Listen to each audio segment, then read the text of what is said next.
I have started recording now, guys. Yeah, so the scenario is we are going to collaborate in our library project. Okay, so there are currently two developers, me and Sampada. Okay, now we are going to start with the development of the library. We have the repository set up. I'll just launch the Eclipse and then I'll go to the I'll go to the repository. So here I'll create a new workspace. So I'll say on C colon itself I'll create DevOps batch and launch.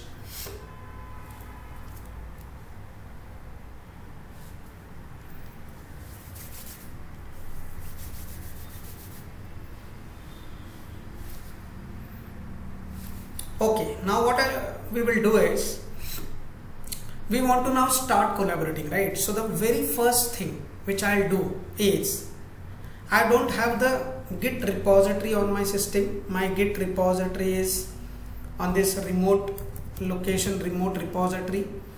I need to get it first on my system, right? So when you start, like any developer, when the developer starts for the first time for collaborating into the repository, he has to first clone the repository. Cloning is where you download the repository, the entire repository, right? That is cloning process. So for any developer who is starting it for the first time, very first time, he has to clone the repository. So I am now cloning the repository. Either I can clone with the SSH or HTTPS. We have already talked about both these options. So let's be quick and let's clone it with HTTPS. So what I'll do is I'll go to the CMD and I will run a command git clone and then the URL. So it will start cloning the repository. So I will say I'll give my credentials.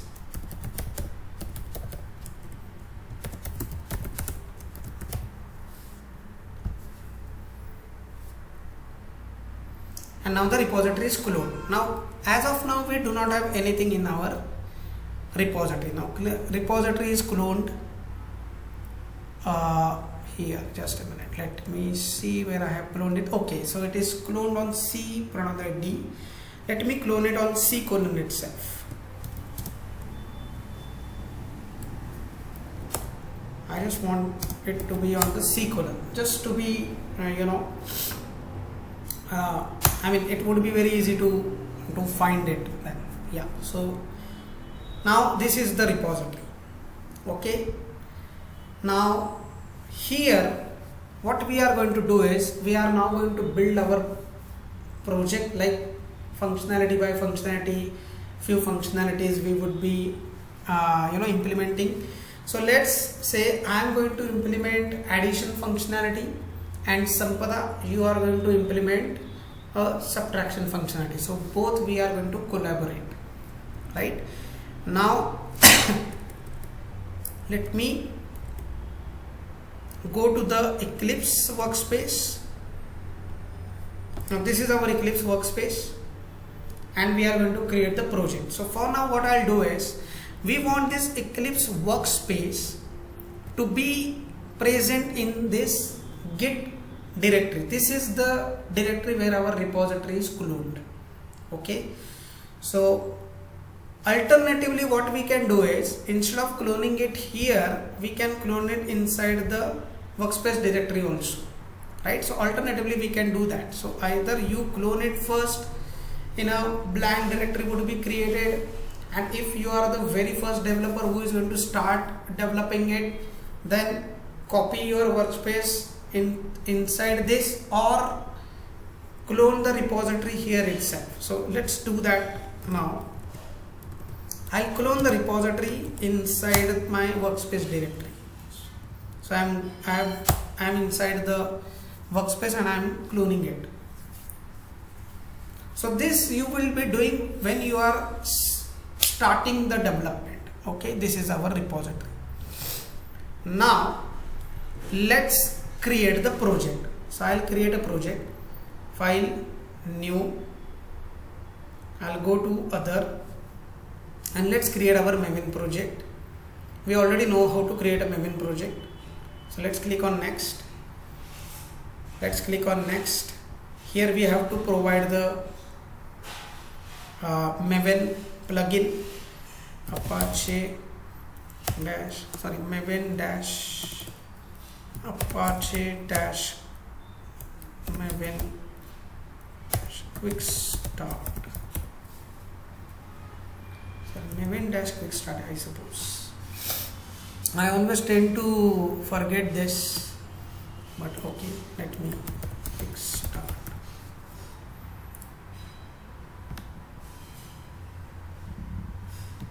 Let me just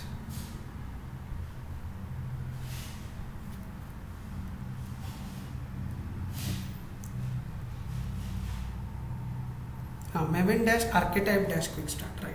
Sorry, Maven dash archetype dash quick start.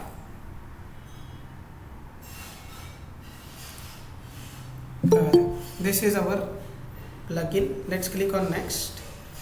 So it will start downloading the plugins.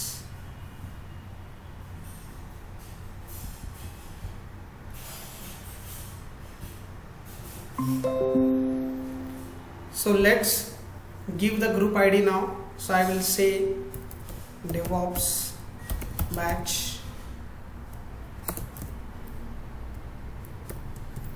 and artifact ID is calculator API, and we are currently working on version 1.0. Okay, now let's click on finish.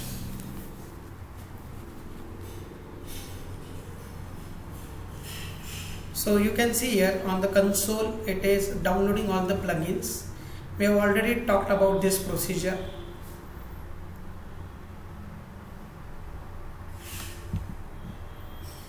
Right, so it is downloading the plugin. Right, now it is saying generating project in interactive mode. I had also talked about what is interactive mode and what is non-interactive. So when you are doing it on interactive mode, it will keep on asking you few things here. So now it is waiting for our user input. Now usually what happens is when you create a Maven project from Eclipse, so it kinds of gets stuck and we just keep on waiting and we say that the project is not getting created. The reason behind it has got stuck is because it is now waiting for our user input here. So please open the console. If you find the project creation has been stuck, then open the console and check the prompt there. So here it is waiting for our input. So just put Y and hit enter and then it will resume. Now our project is created.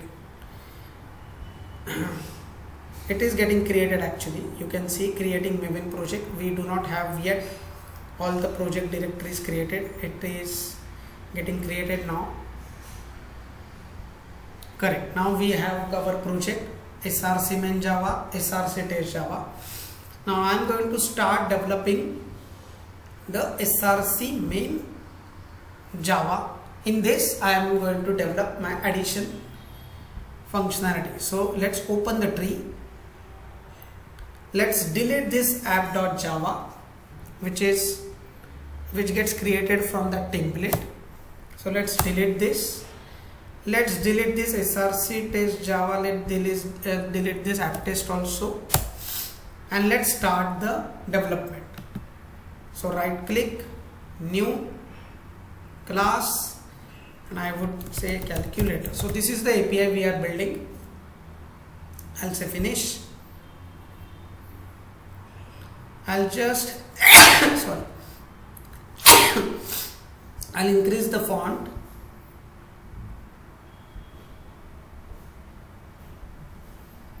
and let me go to the Java editor.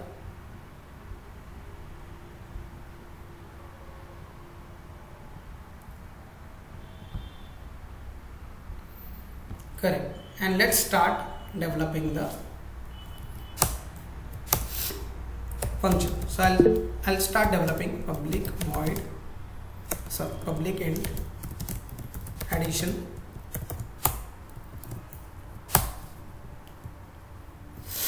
and I would say int num1, int num2,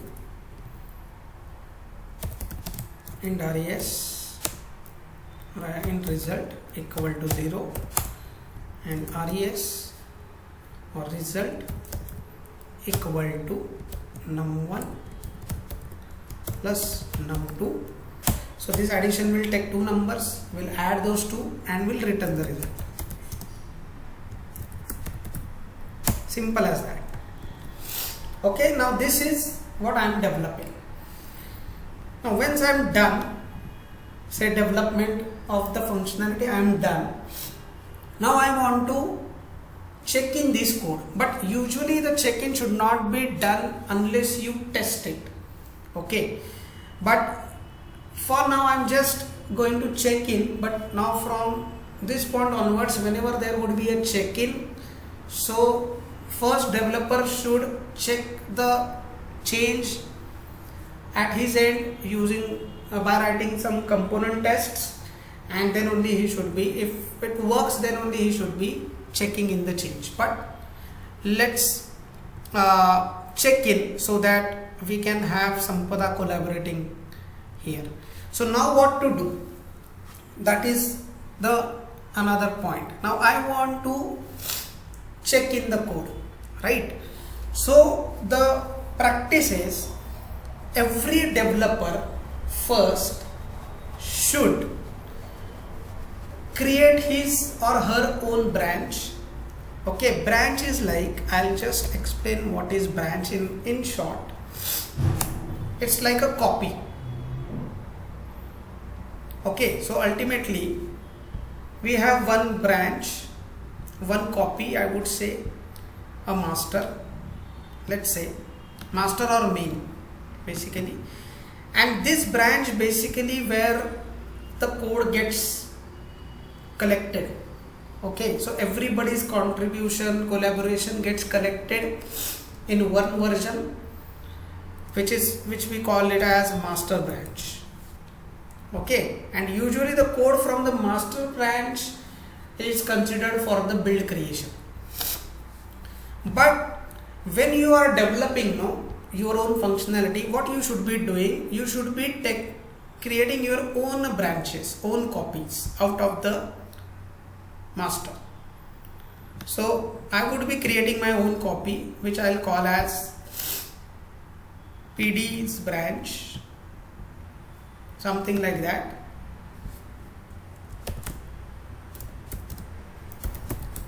And I would be actually checking in the code in this branch. I will be making my code changes part of this copy, and then I would be merging it into the master branch. Merging meaning I would be adding my changes into the existing changes of master branch. Ultimately, the entire code of the application should get collected here in this copy. That is very important. But it's not good practice to push your changes directly to the master branch. That is not a good practice. Okay, we can, I mean, if any developer he does the change and he is directly pushing the changes into the master, he is directly making his changes a part of the master. That is not a good practice. Okay, what we should do to avoid that is we should make our master branch protected. Protected means what? You should not be able to directly push your changes to the master. A master, if you want your change to be part of that, then it should always be through pull request. I'll talk about pull request, but the main point is no developer should be able to push the code change into the master without getting it reviewed. Okay, so how can we avoid that? We can make our master branch protected. Let's see how to do that. I'll just go to the preferences,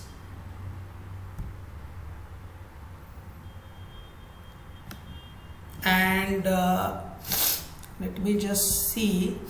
There is a setting where we can make the branch protected. Just a minute, let me just find that.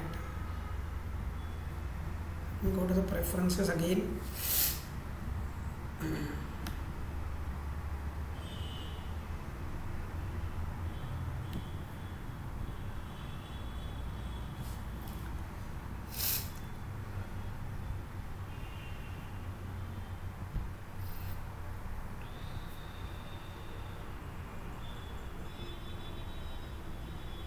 Not here, in a particular, let's see the settings of a particular repository.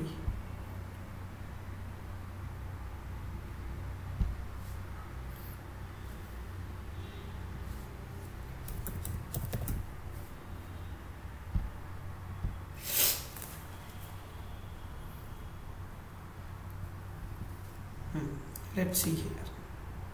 Yeah, in the settings,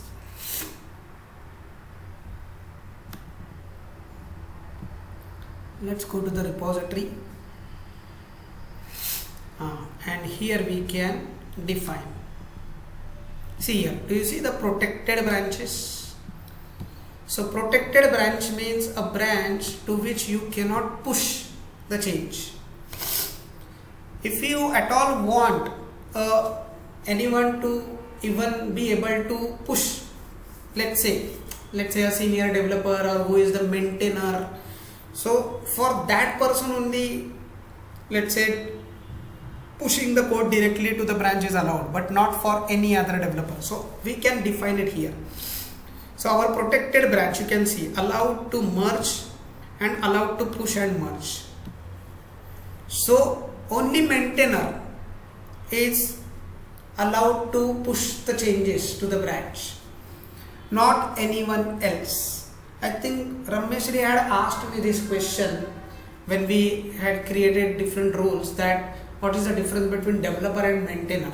So maintainer has the higher privileges than the developer do, right? So you can see here the maintainer.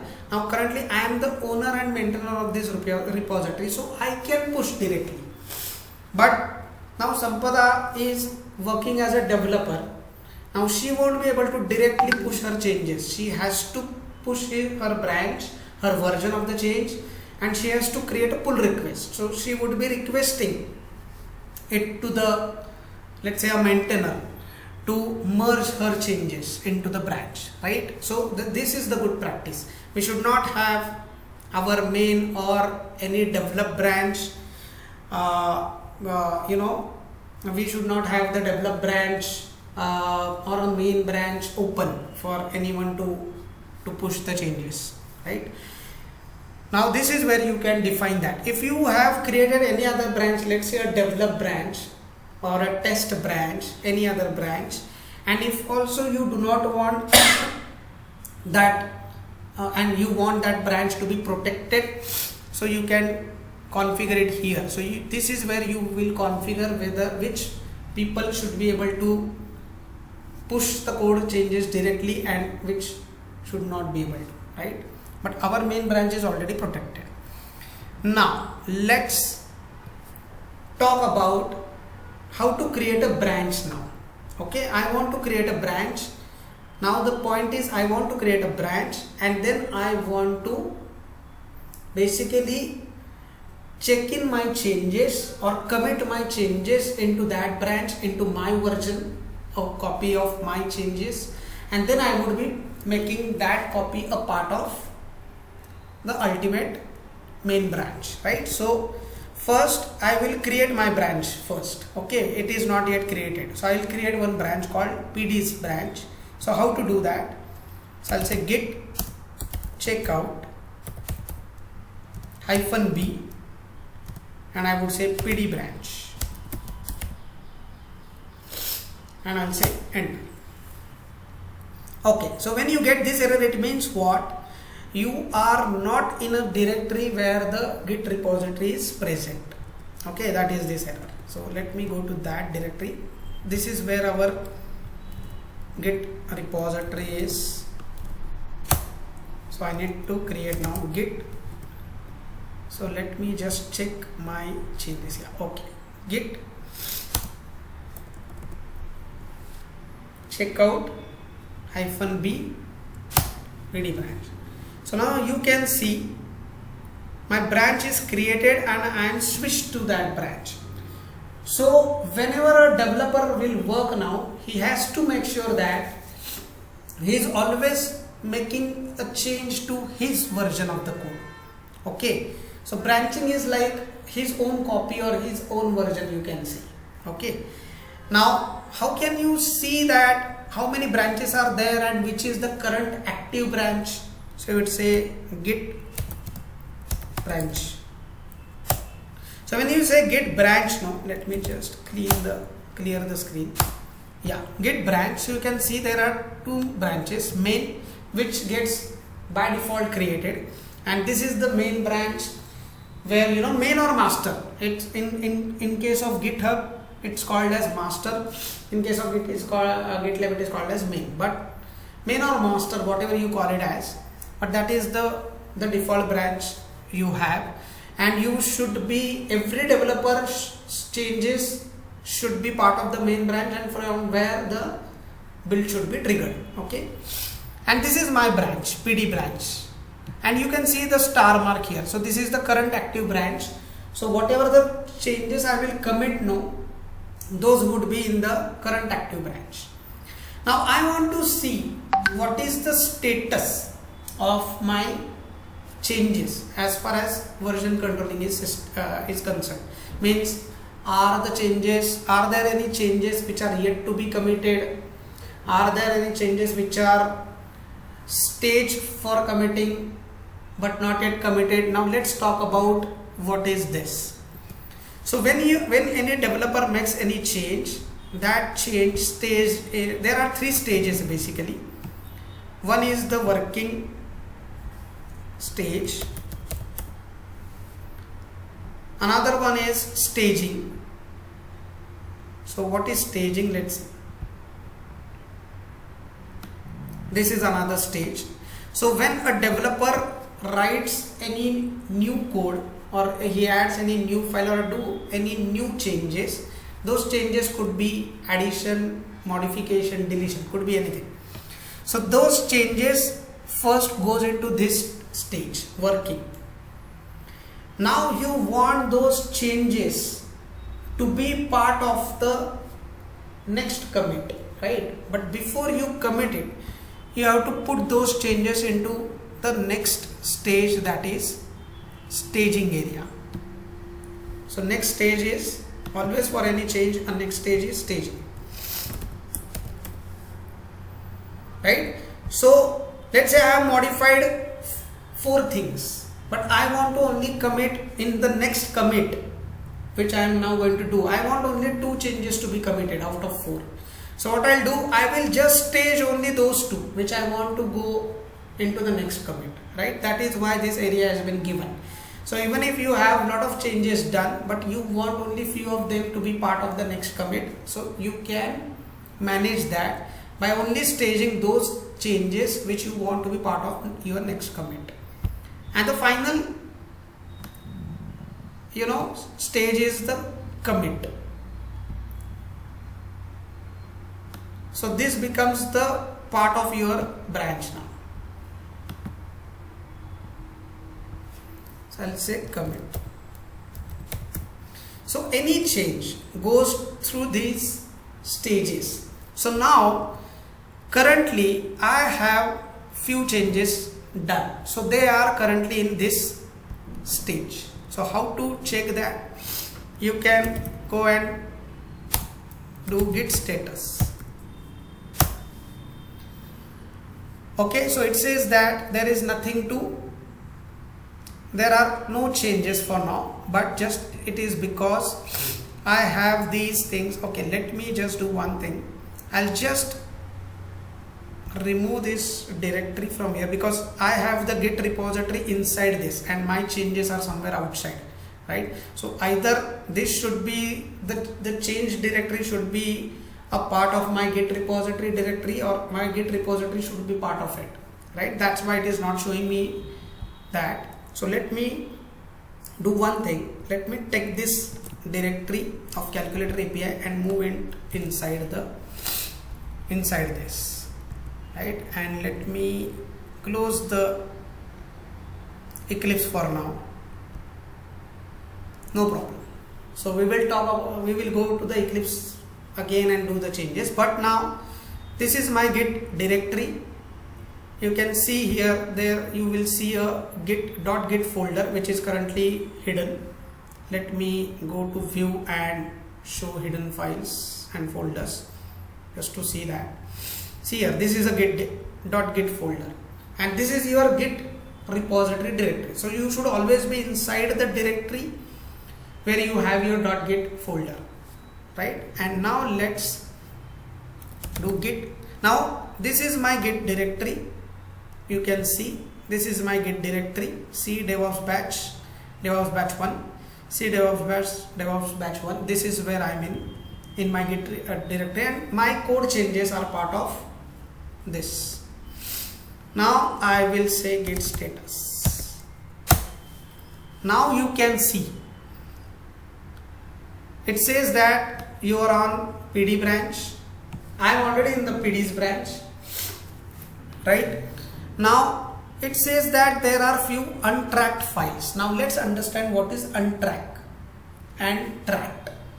So basically, if you have, let's say, few other files there in your repository, you have few other files. Let's say this one, this read.md. Now read.md is already part of the branch, but let me create one more file. Just, it is not part of our implementation though, but just want to explain you something. This is me, something like that. And I am going to save this in this directory, and I would say me.txt.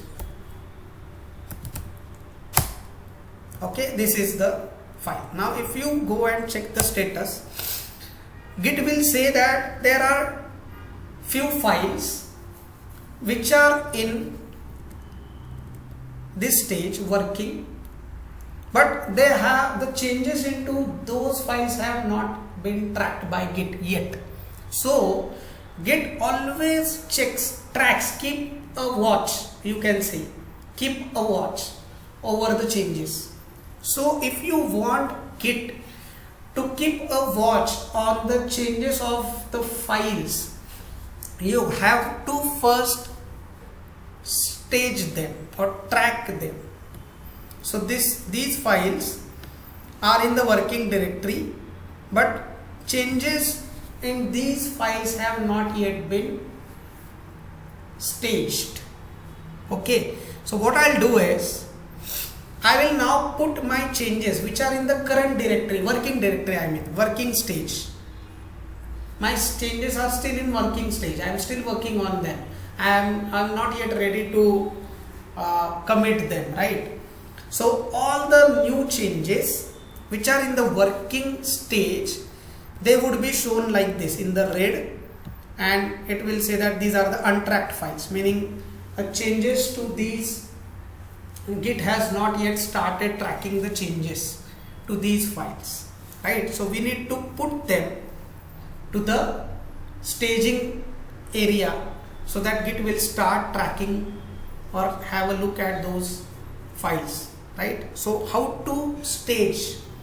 So you have to say git space add space, and then you will provide the folder. Let's say I want to provide this name, calculator API. Okay, calculator API. This name, this folder I have my changes in, right? I have the changes in this folder here.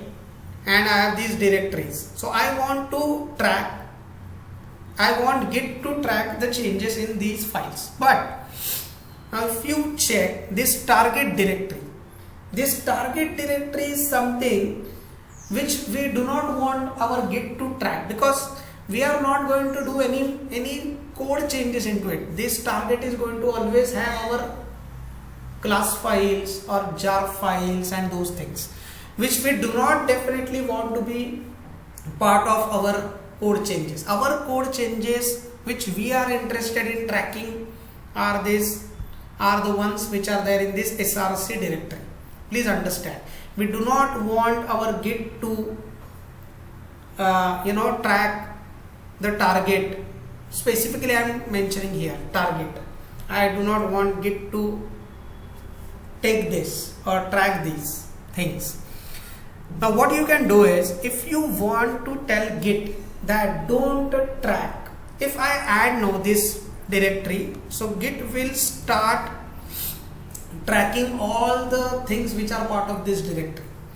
But now what I want to tell Git is, track this directory except this folder, because here we would be having all the class files and all, so which we are always going to generate whenever we will compile, we will generate it. So this is not something we want to track at all. We only want to track the source code and other things.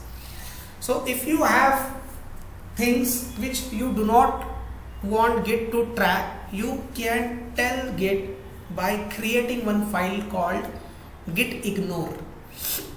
Okay, so what I'll do is, I'll create here one file, right click and git bash, and I would say touch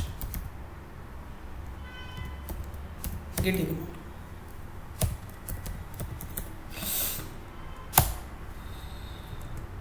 Okay, it is created as a text file, but we do not want it to be created as a text file. I'll just a minute. I'll just create it one more time.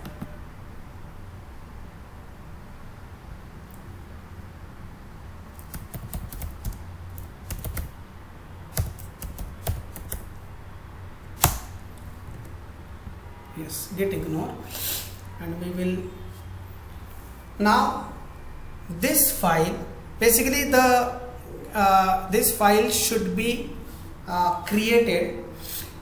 Why it should be created? As I told you, that if we want our Git to ignore the files. So let's say if I want all the txt files, say for example all the txt files, all the .class files, let's say a target folder, if I want Git to ignore those things, then I can mention it here, but it's not created with the proper extension. Let me just get the git ignore. Let me just get the proper extension.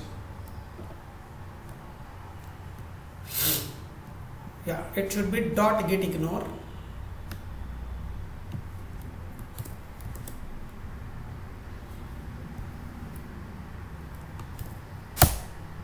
No, but it is not creating it in a proper. Just a minute. I just want to create a .git ignore file. Let me just create it from my total commander if I can. Let me go to this directory.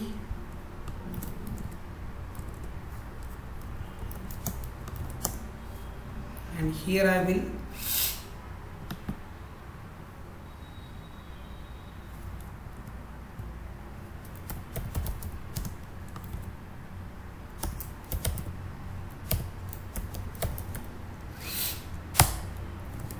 okay, and now here I will remove its extension if I can. It is just a second. Just a minute. Let me just check the command to create a. I'm not able to create it with the proper extension.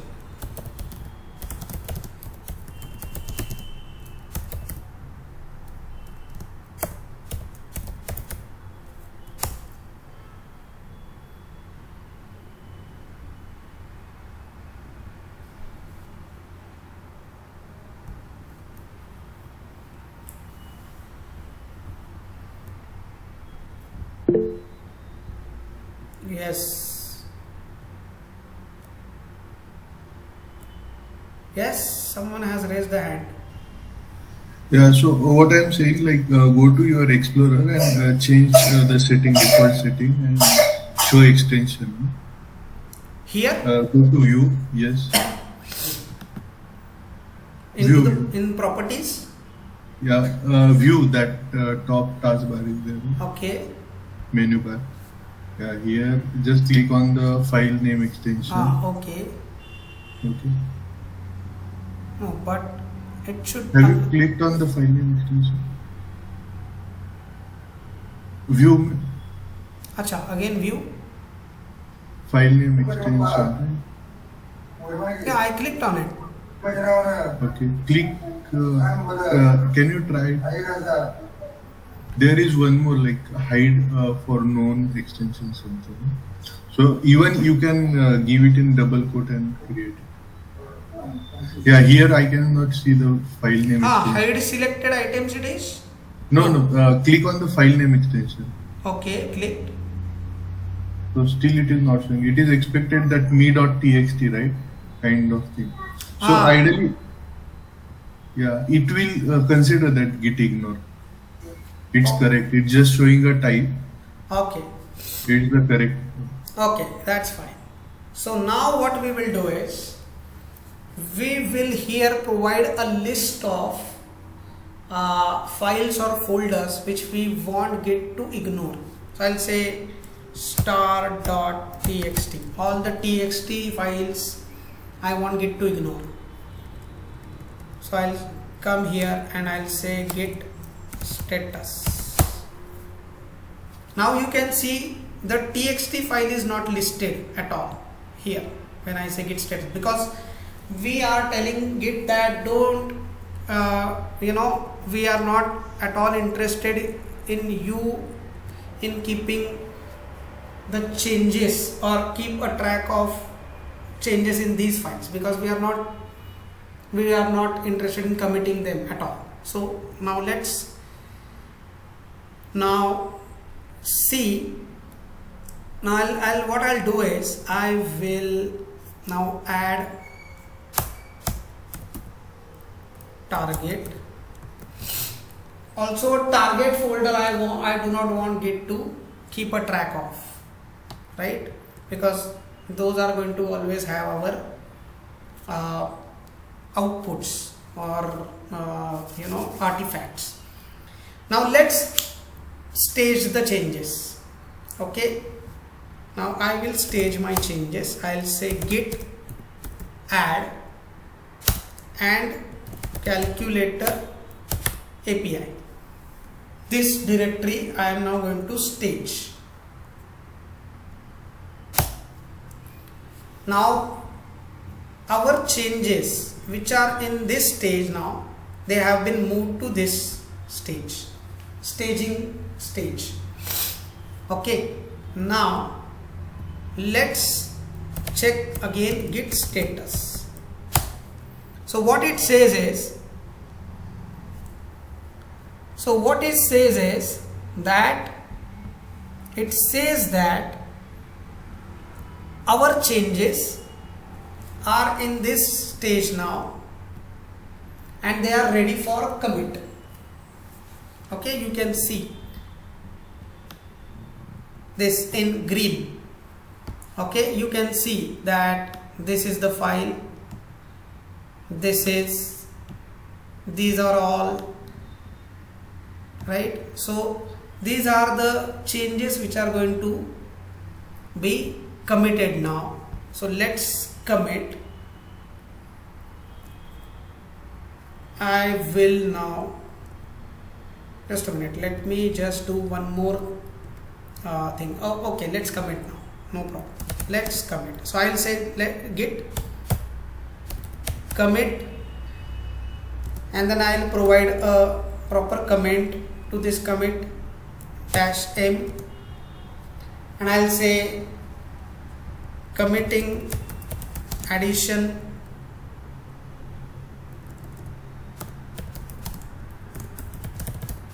functionality.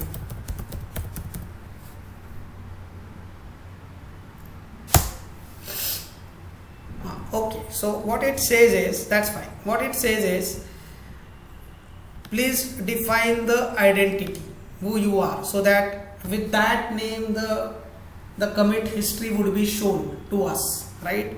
So we have to define these. Let me run these commands. So I'll say git config -- global user.email, and I'll provide my email.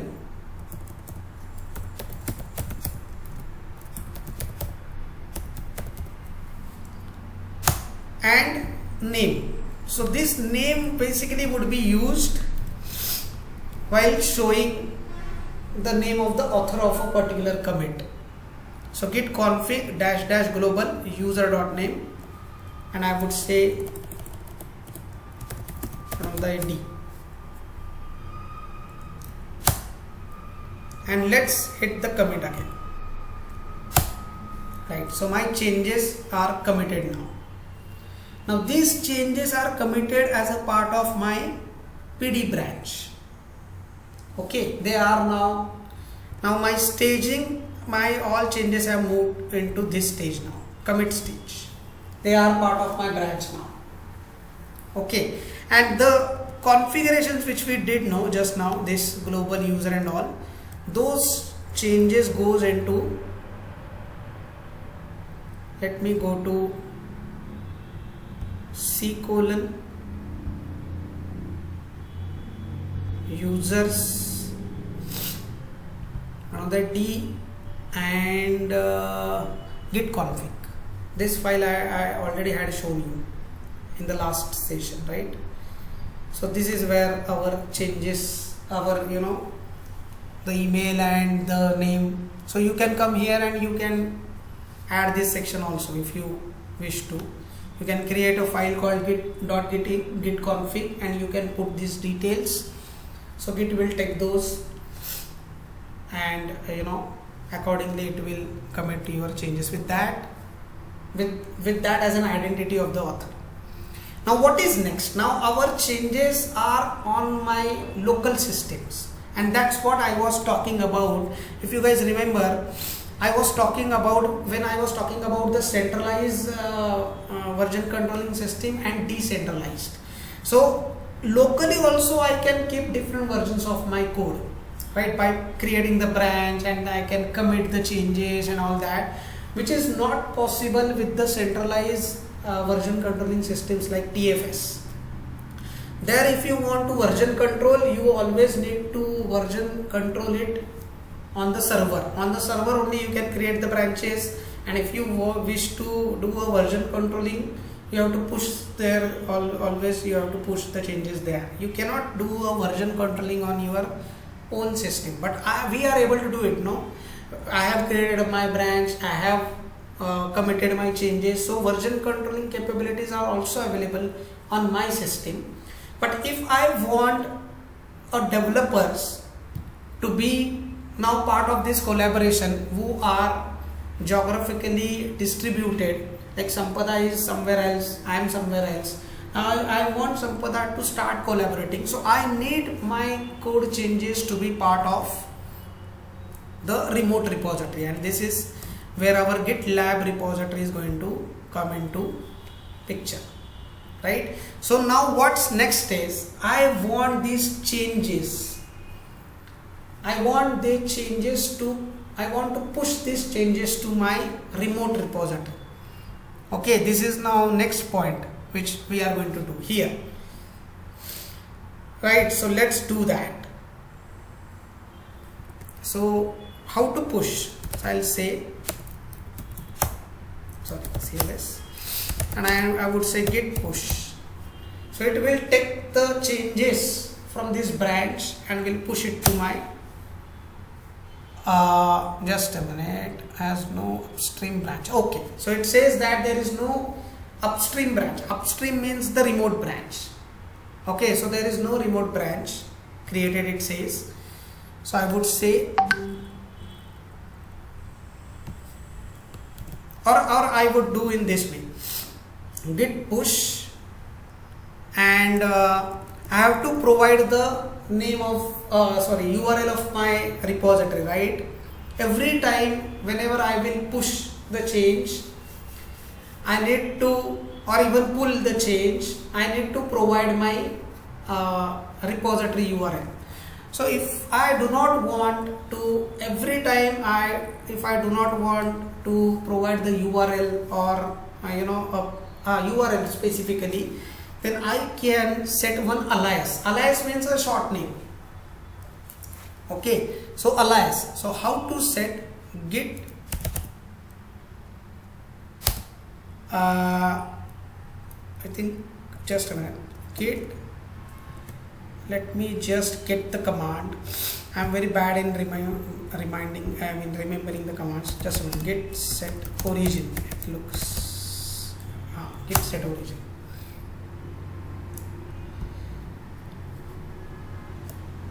Git remote, exactly. So I would say git remote set origin and the URL of our repository. So I'll just get that. This is the URL.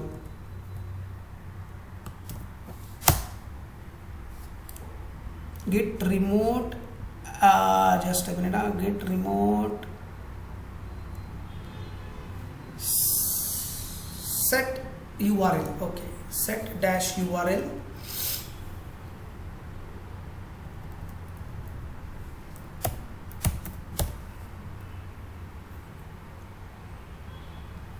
just a second.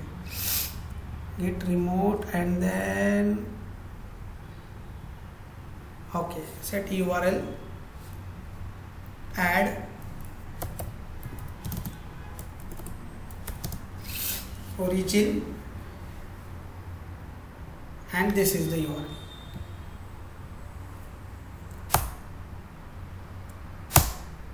Right now, and I would say git remote show origin.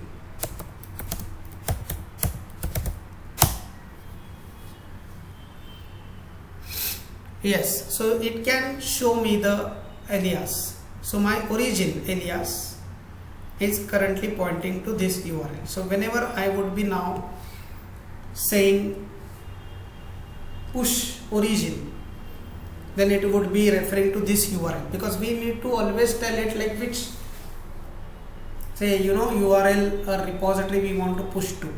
So we have set a git remote set dash URL. I'll just take this command and I will put it in our document here.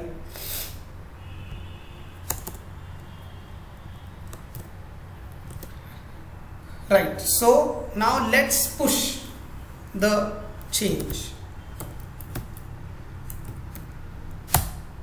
So CLS git, let me get the name of the branch, git branch. So PD branch it is. Git push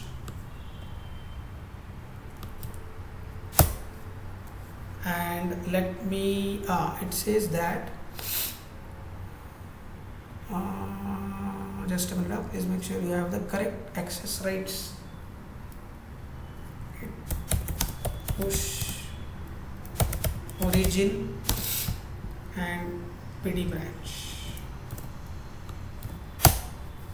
Yes, see, my code changes are pushed. I just forgot to mention the origin here in this command. So now my changes are part of my remote repository. Let's refresh.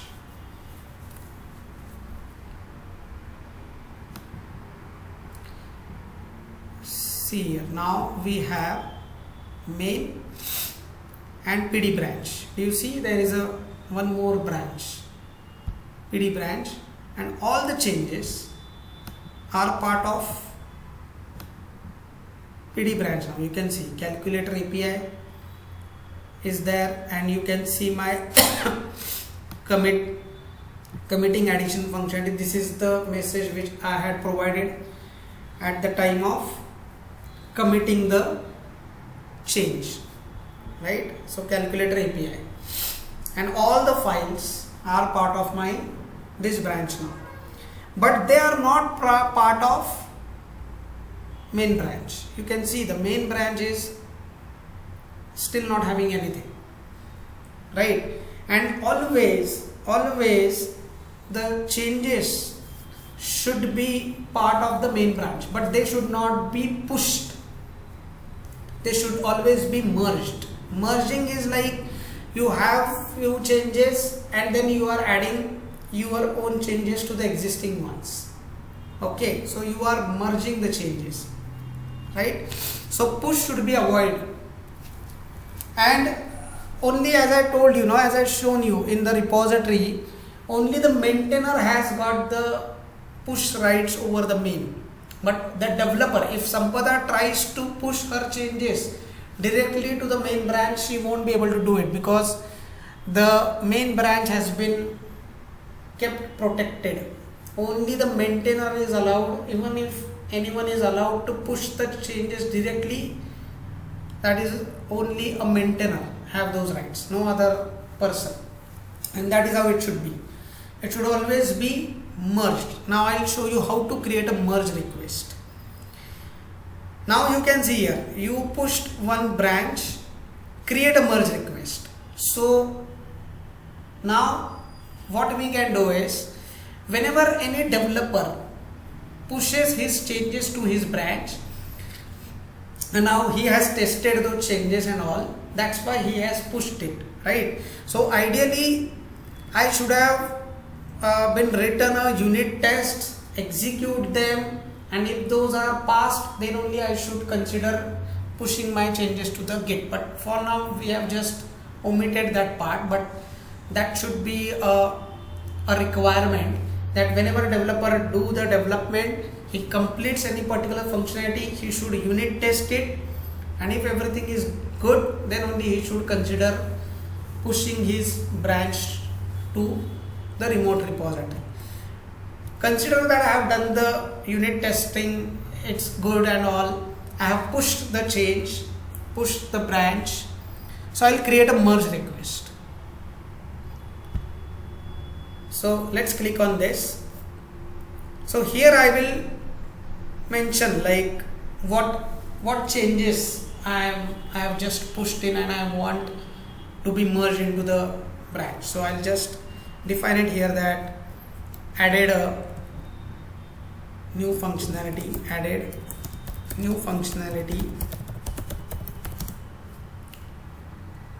addition.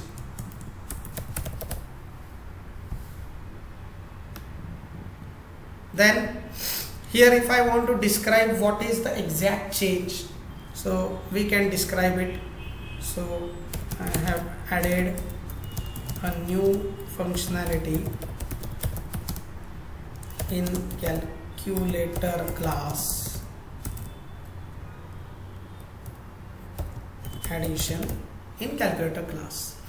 Then whom I want to assign this change for a review. So I want to assign this change for someone's review, and then only that person would be able to, that person will review the change and then he will merge the change.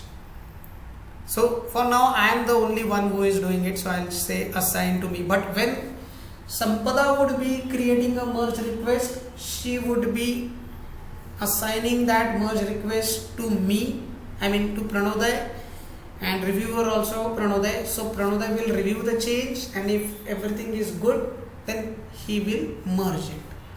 So for now I am just mentioning my name, and let's scroll down, and I would say create. This is very important point. Delete source branch when merge request is accepted.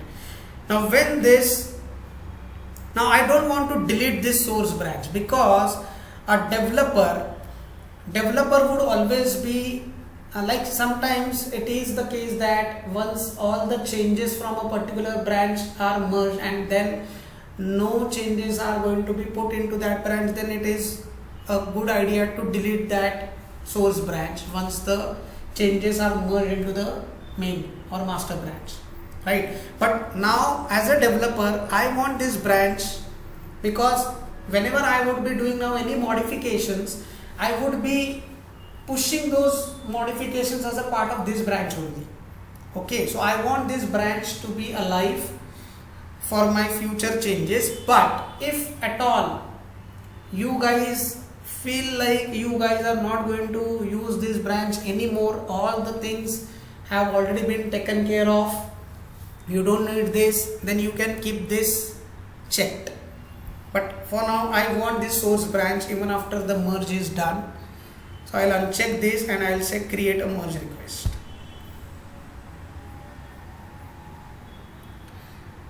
Now on the left hand side, on this left hand side, do you see here merge request? There is one merge request pending for my approval. Okay, so it is showing me that there is one merge request there. If Sampada creates a merge request and she assigns it to me, then I will get that notification here that there is some merge request waiting for my approval and waiting for me to merge it to the master branch. So I'll go here, and here there is a merge request. I'll click and let's scroll down, and here I can approve the merge request. If everything is good in the code, okay, I can approve. So I can see what are the changes which have been committed. So I can go here in the commits, I can go inside it, and I can see what exactly things have been changed. So I can go and check, okay, what is there in the calculator.java. So these changes have been added. You can see there are plus 12. So there are 12 changes have been added. If there are any deletions, those would be shown here. So I can review. Basically, this is how a reviewer reviews the change, and if everything is good, then he or she will approve the change. So I'll go and I will say approve. I do not want to delete the source branch, right, as I told you. Yes, so approval is done. Now let's go and check. Now you can see in the main branch, just a minute.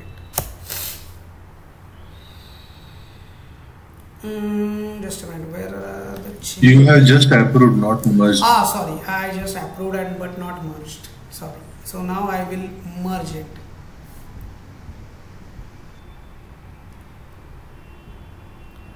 Now let me go down and merge. Here it is, the merge. So I'll now just merge it. So yeah, so the merging is done. Let's go here.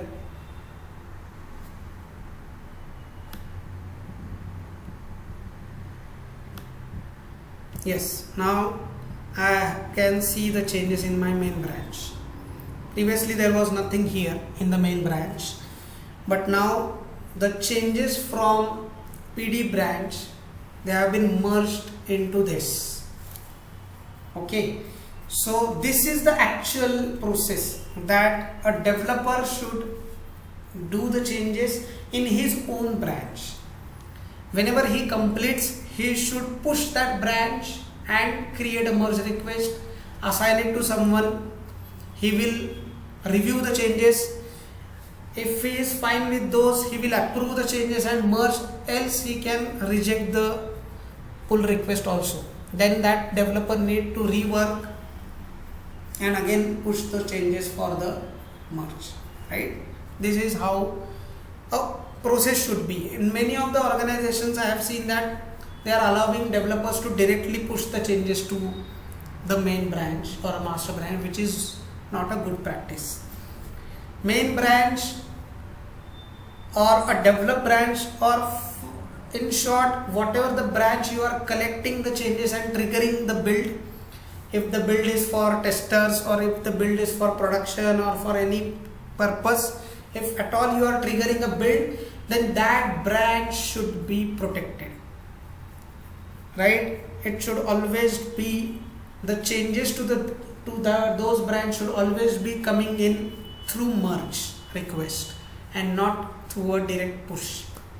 Okay, so it not necessarily the main branch, it would be a develop branch also, or it could be a test branch also, where you are pushing the changes to create a build for testers. Okay, so testing branch you can say. So there also the changes should always be through merge request. Main branch is usually used to create a say final release build, let's say. A develop branch wherein the development, the regular development what happens now if they want to create a daily builds, say for testers to test, so those changes would be merged to the develop, and from there the daily builds would be triggered. And once you are done with the development of a particular version, now you are going to create a release now, then you would be